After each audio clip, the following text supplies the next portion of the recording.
Ugly and repressive law. Israel bans anti-occupation groups from schools. On Tuesday, Israel's parliament passed the so-called Breaking the Silence law, which bans non-governmental organizations and other activist groups from entering Israeli schools and talking to students.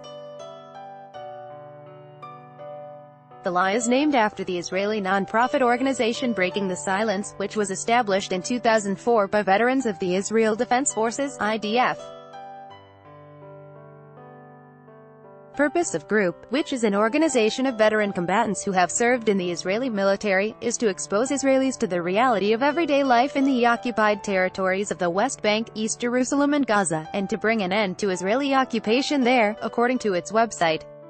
Organizations that undermine Israel and besmirch IDF soldiers will no longer be able to reach Israeli students, Israeli Education Minister Naftali Bennett said in a statement this week. Breaking the Silence long ago crossed the red lines beyond legitimate discourse when they started libeling Israel in the international arena. As long as they operate against Israel and the Israeli Defense Forces (IDF) abroad, I won't let them in the education system, Bennett added, the Jerusalem Post reported Tuesday.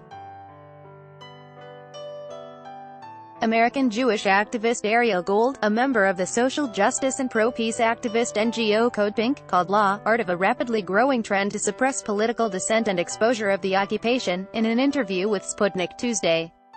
Its impact could be profound, she said.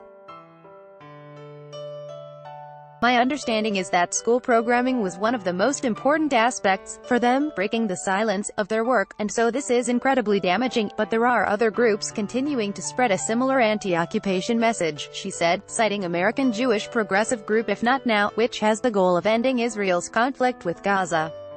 Young people want to know what's happening. Young people do not want to be lied to about the occupation and to have it hidden from them.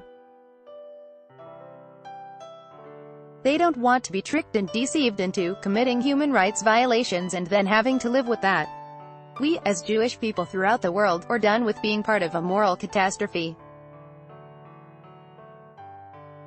And so I would say that there will be creative ways to continue to reach young people in Israel, she continued. According to Gold, more and more people are finding ways to expose the occupation.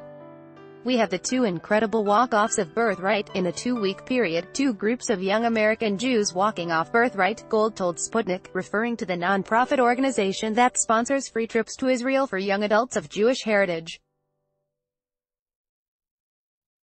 In recent weeks, multiple groups of young American Jews have walked off their Birthright tours, claiming that the program was refusing to truthfully answer questions about the occupation's impact on Palestinians. One participant who recently walked out of a Birthright trip told Mondoweiss Monday that it was disappointing when visitors were handed maps depicting the West Bank as Judea and Samaria. It was very disturbing to me. It literally covers up the occupation that is happening.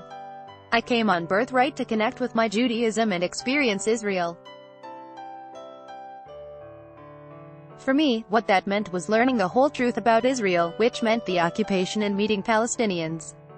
But I was told I would be getting the Israeli perspective, and that would be it. Unfortunately for me, that was a heartbreaking moment, the unidentified participant noted.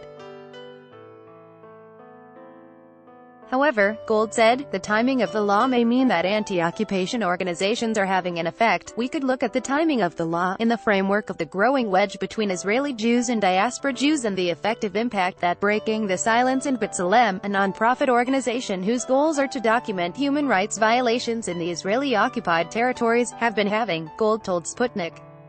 And so those are the reasons that I feel encouraging. I feel encouraging that I've just gotten in the last 2 weeks to watch 2 videos of the next generation of my community stand up and say, we won't contribute to a daily nightmare for Palestinians and a moral catastrophe for Jews, and so I do feel hopeful even in the midst of this really ugly and repressive law, Gold added.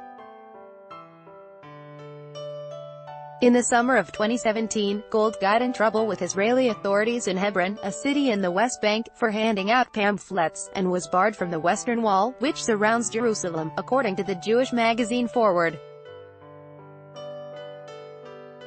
After she left the country, she was told in writing that she would need to obtain a visa if she wanted to ever come back, Sputnik reported in June. In July, Gold was also detained, interrogated and then deported by Israeli authorities at Ben Gurion Airport in Tel Aviv, despite having obtained a visa to study at Hebrew University. It felt outrageous, Gold told Sputnik at the time.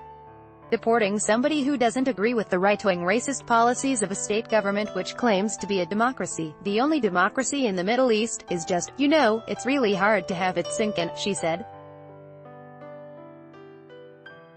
It's so outrageous. She is currently working with a lawyer to appeal her deportation.